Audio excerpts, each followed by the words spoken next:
Vamos lá então, mais segunda parte da videoaula sobre a peculiaridade dos ingleses. Eu queria começar com a ideia do poder absoluto do rei. Então veja,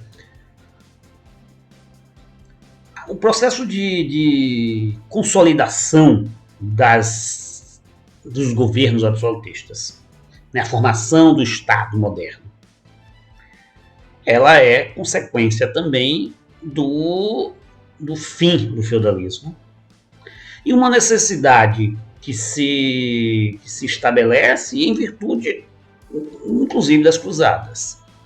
Né? Ou seja, se eu leio Maquiavel, Maquiavel vai dizer que um príncipe e um Estado, portanto, já que o príncipe era o Estado, um Estado consolidado é um Estado em que o rei tem entesouramento, ou seja, que o rei tem tesouros.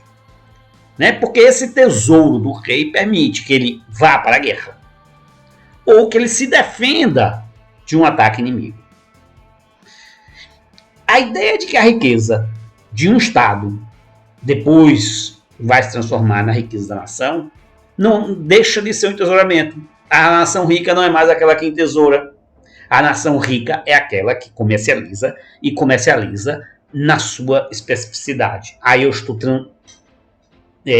fazendo a transição daquilo que escreveu Maquiavel em um determinado tempo, daquilo que escreveu Adam Smith em outro tempo, ou Smith, como queiram, se vocês querem usar a pronúncia escocesa. Bem, o que é particular, né, nesse aspecto é que, inclusive, a ideia do absolutismo, do rei absoluto, ela vai se transformar. Né? Eu penso assim, o rei, em determinado momento da história, seja da história inglesa, seja da história espanhola, seja da história francesa. A francesa, por exemplo, deixou até de existir. Né? A figura do rei e do poder que tinha esse rei era um. Depois que o rei jura a Constituição, em que geralmente a base burguesa definia que todos a partir dali eram iguais perante a lei, o rei tem que se submeter à lei. Ele não é mais a lei. Né? Ao contrário do Deus Sol. Né? Se eu penso na França do Deus Sol, aquilo que nós discutimos na aula passada, o poder do Rei Sol era ele. Né? O universo passa a girar em torno dele. Tanto é que a ideia de que a Terra não era plana e que é o tipo da coisa que a gente fica até com vergonha de tentar trazer à baila, né? Esse debate do século XVIII. Mas a ideia de que a Terra não era plana é que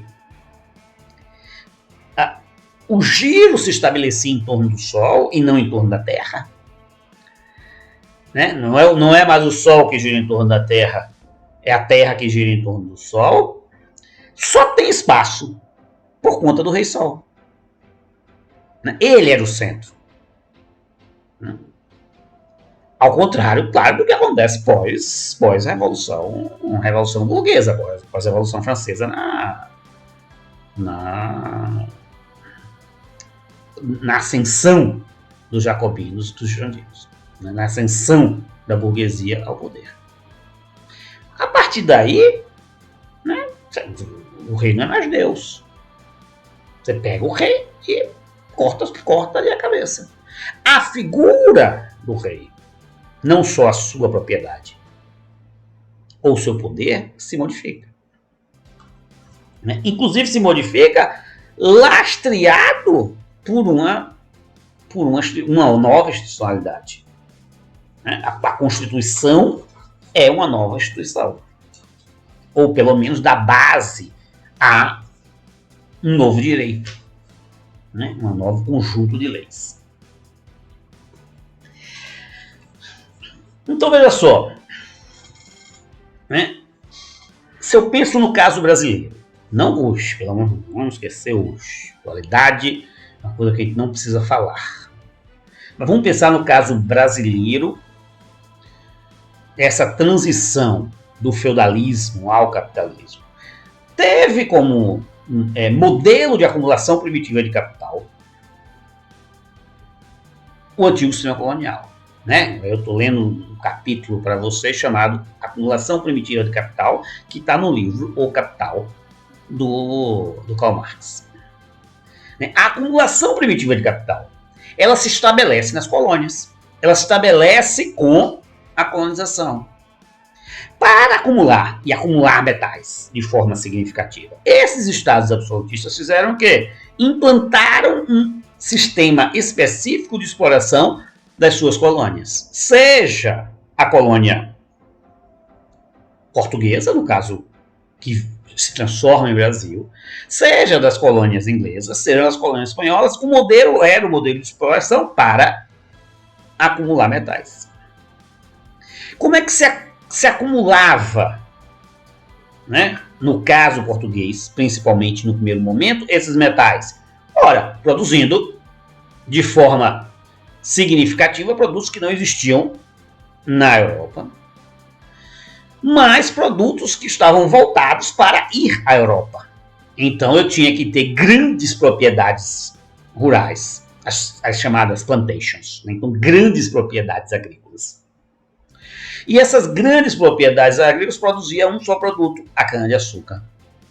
Né? É claro que depois você inicia um processo de diversificação disso, a cana-de-açúcar, a cachaça, o tabaco, enfim, o couro. Eu estou falando de linhas gerais. E esse produto, uno, dificilmente teria espaço no mercado interno colonial. Por quê? Porque ninguém vai trocar açúcar com açúcar. Se vertia em grandes quantidades para a exportação, para a metrópole. E só uma empresa controlava isso, controlava a compra e controlava a venda. A companhia de comércio, destinada e instituída pelo governo, é que fazia esse processo de compra e venda. No caso específico da cana-de-açúcar, eu posso pensar no algodão em vários locais, por exemplo, na América Inglesa. Esse algodão que é produzido no que hoje é conhecido como Estados Unidos da América, principalmente nas 3 colônias do Sul, que vai à Inglaterra e vai fomentar o desenvolvimento da Revolução Industrial na indústria têxtil inglesa. Não é isso que nós queremos compreender agora, mas eu estou dando os mecanismos para que vocês compreendam como as ciências humanas podem fazer uma análise de um tempo e de um espaço do desenvolvimento do próprio capitalismo.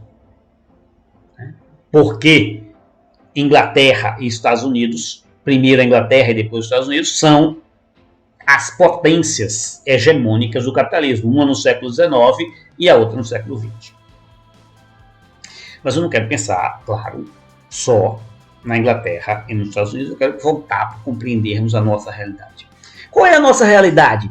É de um sistema agrário em que se concentrou a terra. Por quê? Porque se eu distribuo a terra, né, se eu faço se eu componho uma lógica de distribuição da terra, as pessoas iriam produzir para a sua subsistência, deixando de produzir para a exportação. Né? Não estou dizendo que não há produção para a subsistência. Claro, ninguém vive em colônia sem comer. Ninguém vive em colônia sem beber. Ninguém vive em colônia sem consumir minimamente, né, tecidos e roupas, muitas vezes oriundos da metrópole. O que eu estou dizendo é, para produzir em colônia, a forma de distribuição da terra controlada pelo Estado de propriedade dessa terra era liberar grandes propriedades de terras para poucos. Né? Primeiro através das capitanias hereditárias, depois através do sistema de plantations, sesmarias, enfim. O que vai sobrar, o que vai virar como resquício disso, são grandes propriedades de terra. Usurpada, dominada e controlada dos povos originários, dos povos pré-cabravinhos. E aí, veja, hoje não se questiona por que essas pessoas têm imensa quantidade de terra. Uma família das Alagoas, vamos citar nomes, Mas uma família das Alagoas tem metade das Alagoas. Uma família de Sergipe, não vou citar nomes, mas é a mesma que controla a Rede Globo em Sergipe, tem 60%, 70% de Sergipe. Das terras sergipanas. Né? Então, esse controle das terras, que parece ser um direito natural do homem, ele herdou. Ou ele trabalhou para construir. Nem sempre o é. Né? Muito pelo contrário. Né? A ideia da propriedade se consolida hoje como sendo algo fechado. Né? Foi um processo de transformação, de usurpação, de controle realizado pelo Estado português nas terras coloniais. Então veja, a redefinição do Estatuto da Terra, né, o Estatuto Básico da Propriedade, para atender a lógica reinante naquele momento, ela vai ser muito comum. Parece... Claro, os proprietários de terras hoje não querem ouvir a palavra reforma agrária. Mas nenhum país do mundo desenvolveu, por exemplo, o capitalismo sem reforma agrária. Quem é o inimigo da terra? Os movimentos dos sem terras. Pessoas que não têm terra e querem trabalhar. Quem é o amigo da terra? O agro. O agro é pop. Né? O agro é que produz. O agro é que gera emprego. Toleima, mentira. Mas quem protege o agro? A propriedade. A ideia de propriedade. Para quem o agro produz? Se eu penso nas duas grandes produtoras de suco do mundo, são brasileiras, Cultural e Citrosuco, produzem 66% do suco de laranja em todo o mundo. Se os brasileiros quisessem tomar todo o suco de laranja produzido no Brasil, eles teriam ruptura generalizada do estômago. Estômagos estourando. Porque nós produzimos ainda sob a lógica de que aquilo vai ser direcionado para exportar. Então deixamos de produzir muitas vezes alimentos e víveres para nós consumirmos, porque produzimos, a terra é destinada para fora, para exportação. O que mudou? Nada. Por que não mudou? Porque não mudei a estrutura da terra. Não mudei a estrutura da propriedade. Logo, ela não é capitalista. Ela se transforma em capitalista, mas sob um viés da dependência. Eu sou dependente de exportar o suco de laranja. Se eu não conseguir exportar o suco de laranja, ela estraga. E já aconteceu várias vezes. Qualquer reserva que um grande país consumidor como os Estados Unidos faça ao suco de laranja brasileiro, sai quebrando ou sai estragando laranja nos pomares. Quem mais sofre com isso? O pequeno produtor de laranja, que não é a contrária da situação. Tá? Então veja, essa ideia do antigo direito e da lei natural, ela também é uma ideia de proteção da propriedade. Esse micro é meu, porque eu paguei por ele. É uma lógica, né, que funciona, se institucionalizou, mas se institucionalizou baseado, muitas vezes, em realidade. Mas ninguém questiona isso. Né? Ninguém questiona como se isso fosse concretude. Né? Pensa numa propriedade sua e se eu chego lá e pego a sua propriedade, você vai dizer, roubei, eu roubei. Né? Para você, para nós, a propriedade é uma verdade inexorável, é de infinito, quase uma coisa que Deus nos deu. Né? E nem sempre é verdade. A propriedade do rei sobre as suas florestas, que valiam no século XV, valiam no século XVI, valiam no século XVII, valiam no século XVIII, começa a ser questionado no século XIX, muito mais no século XX, no século XXI já. Pelo amor de Deus, se eu pego o calaço de Buckingham, era uma coisinha quarteirãozinho, não quarteirãozinho não, né? No mínimo vamos exagerar, é um quarteirãozinho, é um quarteirão grande, mas é um quarteirão, sim, né? Um balaço de hamburger, já como se conhecia, né? Vai perdendo. Não quer dizer que não tenha, que a rainha da Inglaterra não tem propriedades, tem muitos castelos, inclusive alguns de difícil manutenção, porque é um custo da manutenção de todas as propriedades reais. E aí eu quero destacar algumas questões apresentadas pelo Thompson na sua análise. Eu vou ler, né? Ele vai dizer, eu estou fazendo um resumê, ele vai dizer que essa transição do antigo direito à lei natural, né, vai se estabelecer de forma contínua, né, vai se estabelecer de forma histórica ao longo do tempo. Então ele vai dizer, desde os grandes produtores de lã, né, esses grandes produtores de lã geraram enfraquecimento dos grandes proprietários, né, no momento posterior. O crescimento do trabalho livre na Inglaterra, pelo menos na Inglaterra metrópole. O enclosures, né, o cercamento das pastagens, expulsando a população campesina que vai para as cidades. O cercamento é uma expropriação das terras ao inverso da reforma agrária, que foi necessário para o desenvolvimento do capitalismo inglês. Nem sempre a reforma agrária, no tempo e no espaço, precisa ser vista como distribuição de terra, mas uma necessidade para a modernização do capitalismo. O que é que moderniza o capitalismo? Se eu tiver um mercado interno e externo significativo, não ser dependente de outro estado, de outra nação. O que não é o caso brasileiro. O Celso Furtado diria, esta é uma economia dependente. O confisco e distribuição das terras da igreja. Os grandes proprietários pós-medievo era a igreja. Não era, ainda tem uma grande propriedade na mão das igrejas, mas mudou. Mas se eu pego países católicos, por exemplo, o Chile. No Chile, até um trago, uma bebida, um kisuke, é produzido pela igreja católica. Eles produzem uma bebida específica e comercializam, sei lá, específico.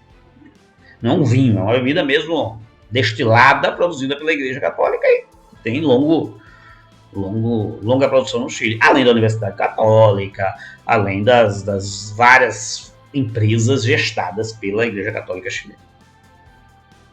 Mas aquele poder da igreja, aquela propriedade de terras que possuía a igreja, isso é diminuto, diminuiu muito.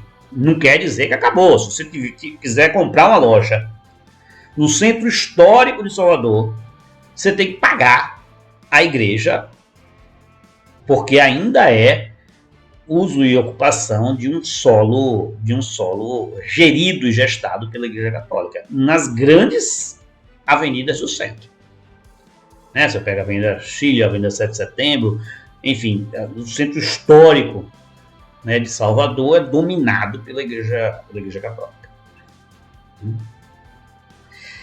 Aí isso vai se transformando, o confisco e distribuição das terras da igreja, depois a pilhagem do Novo Mundo, a exploração do Novo Mundo, a implantação do antigo sistema colonial, e no caso inglês depois ele vai dizer a drenagem dos pântanos, a ocupação de novas terras, a aceleração dos enclosures, dos cercamentos, ampliação dos cercamentos, dificultando ainda mais a vida campesina, forçando uma migração em massa para as cidades, e a reclamação das terras devolutas, das terras não ocupadas. Então veja, ele está trilhando aquilo que ele chama a formação da classe trabalhadora inglesa na sua tese principal. Ele está trilhando isto como sendo a particularidade dos ingleses, que fizeram isso muito mais cedo. O processo de transformação da nobreza e da igreja para a burguesia na Inglaterra vai se estabelecer de forma muito peculiar. Tanto é que, quando a gente vai usar o símbolo da Revolução Liberal, nós usamos a Inglaterra, mas usamos a Inglaterra com a independência americana. Então o símbolo não é inglês, é o dos Estados Unidos. Ou usamos liberté, égalité e fraternité. Né? O liberalismo francês. A Revolução Burguesa Francesa. A Revolução do Capitalismo Francês. Vamos interromper mais uma vez. Chegamos naquela beirada ali dos 20 minutos. E voltamos na nossa terceira parte. Até lá.